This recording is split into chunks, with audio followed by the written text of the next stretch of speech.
Voilà, donc dans cette quatrième vidéo, eh bien, je vais simplement faire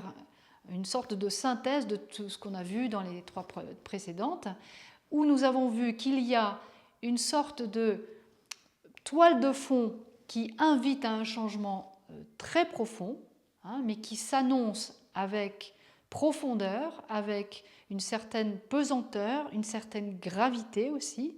hein, mais néanmoins qui, voilà, qui nous accompagne. Hein, c'est comme une espèce de lame de fond très puissante en fait, mais qui ne fait pas beaucoup de bruit, mais en fait, au fond, qui va vraiment très loin, très en profondeur. Donc ça, on a vu, c'est le fameux triangle que nous avons entre Pluton, Neptune et Uranus, hein, qui sont vraiment dans un triangle, un trio, on va dire, hein, qui peuvent représenter, on va dire, la Trinité, avec le Père, le Fils, le Saint-Esprit. Mais quand on dit ça, c'est-à-dire qu'une sorte de volonté, de volonté supérieure, on peut l'appeler une volonté divine, mais bon, ou de l'univers, une supérieure avec Pluton, hein, qui veut transformer les structures,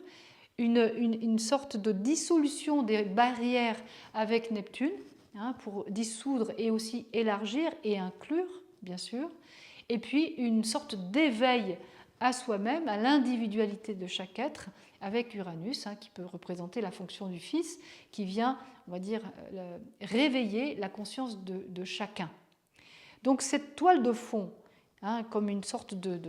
on va dire, de lame, hein, qui nous accompagne avec les éléments lourds de la terre et de l'eau, eh bien,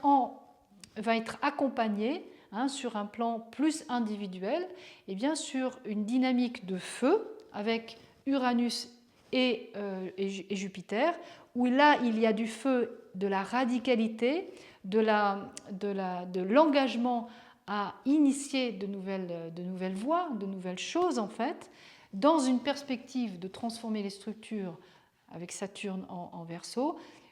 les structures, on va dire, qui doivent être adaptées à l'humain, hein, les structures sociales notamment. Eh bien, voilà, ça c'est plutôt, on va dire, sur un plan individuel, sur un plan, quand je dis individuel, c'est de l'humanité, hein, qui devra s'organiser pour commencer à transformer radicalement des choses. Et puis, ces deux, on va dire, les éléments légers que sont l'air et le feu, vont rejoindre, hein, cet élément de toile de fond là, dans cette conjonction Jupiter-Uranus, hein, qui va venir signer, ça y est, maintenant c'est bon, on doit affirmer une certaine conscience, s'éveiller à une certaine conscience, mais ça de toute façon la conscience, on va dire, c'est elle qui vient nous chercher, on va dire. Simplement, nous devons être disposés, ouverts, ajustés, hein, pour accueillir cette transformation. Hein. C'est-à-dire qu'on ne peut pas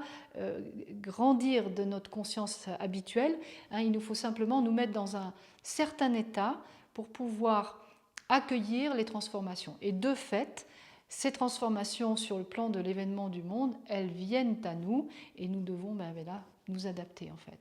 Donc il va y avoir vraiment une année à la fois paisible et constructive, et en même temps avec une espèce de, en son centre, hein, à partir du mois d'avril, une espèce d'impulsion très forte à dire maintenant il faut que ça change. Voilà pour le résumé de cette année 2024. Si vous n'avez pas vu les 3 premières vidéos, je vous invite à les visionner maintenant. Merci pour votre écoute et à très bientôt.